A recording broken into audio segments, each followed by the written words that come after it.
guys, Kristen here, and I am going to kind of show you or walk you quickly through how I make my pork belly. It's a really fatty, really cheap cut of meat, generally speaking. It's basically bacon before it's been cured or processed, just straight off the pig. I got mine from Whole Foods here. Let's see. So this is about 2 pounds of pork belly, and I've actually already started prepping it.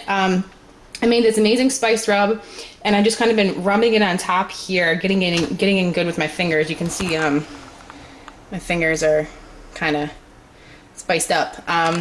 So this spice rub right here is actually a mixture of about 3 tablespoons of paprika.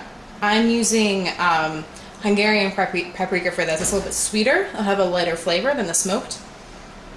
And along with that, about a tablespoon of garlic powder. Not garlic salt, garlic powder. Also about a tablespoon of ground thyme. About 2 teaspoons of turmeric powder. It's yellow stuff you'll get. And then also maybe 2 teaspoons worth of fresh ground black pepper. It was like $2.99 a pound or something for locally raised, humanely raised, 100% pastured pig. You're not going to beat that. No other kind of meat is going to be that cheap, and it's full of good fats. I have my oven prepped to 350, and I'm going to use this skillet right here. Oops. This other skillet's for some chicken I'm going to cook at the same time. So mix up my rub. Rubbed it on top of my beautiful, delectable, shake it off, pork belly. And then we're just going to find a way to lay these down inside. So let's see how this is going to work out. We actually don't want them touching one another because that'll affect how they cook. So we can get them close, but we want each one to have its own space. And then this last one here, let's see. I'm gonna have to work some magic to get this going. The reason I didn't actually order the pork belly cut up in these strips, they actually gave it to me like this. But if you happen to get like a big chunk of pork belly, like if I'd gotten these all in one piece, I would have cut them up into strips like this anyway. Because what this does, it lets these little sides here cook on their own, as well as the top. And when you're done, you'll see that the top and the sides have actually kind of crisp up a little bit, so you get some extra texture out of the pork belly, where otherwise you wouldn't have if it was one giant piece. Either way, it's delectable, but I found that I prefer doing it this way. So now that they're in here, I'm going to go ahead and rub some more of this on the sides just to get more flavor in there. Don't have to do this if you don't want to. I happen to have some extra rub, so I'm going to use it up.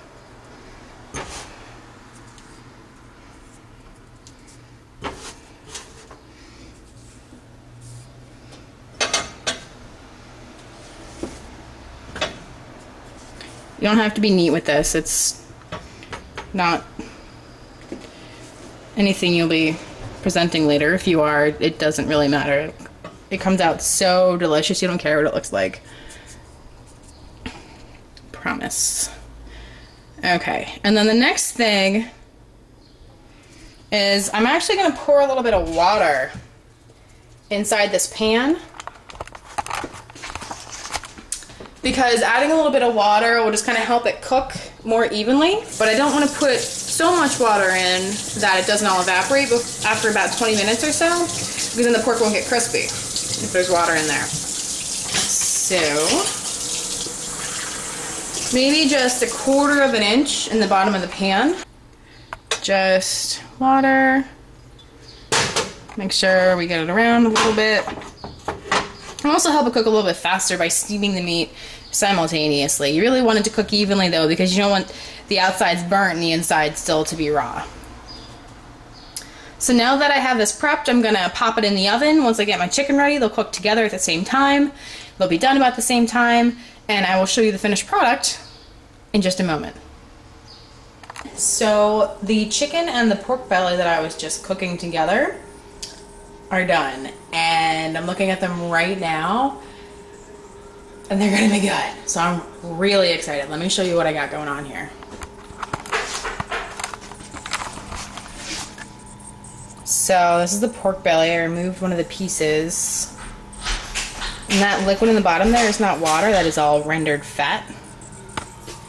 And this over here is our beautiful chicken pieces. These are both in the oven for an hour 15 at 350. And I have one piece of pork belly over here that I've already cut open, and you can see the gorgeous layers of meat and fat there. All those white layers are fat, and they are just delicious and juicy, and they will melt in your mouth. There's a nice crust of spices on top there. And I highly recommend that you guys try out these recipes, especially the pork belly, because it'll be worth it. And the pork belly, and as well as the chicken legs, are both economical, thrifty cuts. So I hope you guys found this little video useful, and leave me some feedback in the comments. Thanks.